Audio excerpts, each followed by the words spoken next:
think one of the most understated things that I learned from Charlie was that despite being one of the best investors of all time, I think the thing that made him one of the best isn't necessarily his financial return. There are other investors who have achieved higher returns than he and Warren have.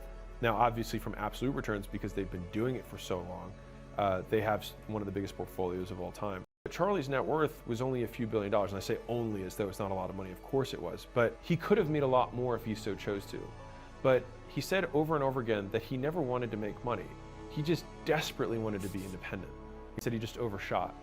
And I think about that a lot when it comes to what things I'm optimizing for, because it's so easy to get caught in the race of more, of just always wanting more and never having enough. I think probably the single greatest thing that I would say I observed from Charlie was that he knew when enough was enough and that he had accomplished his objective, which was to be free and independent and to just do whatever he wanted, whenever he wanted, with whomever he wanted. And I think that in a lot of ways, the way he lived was an ideal life. He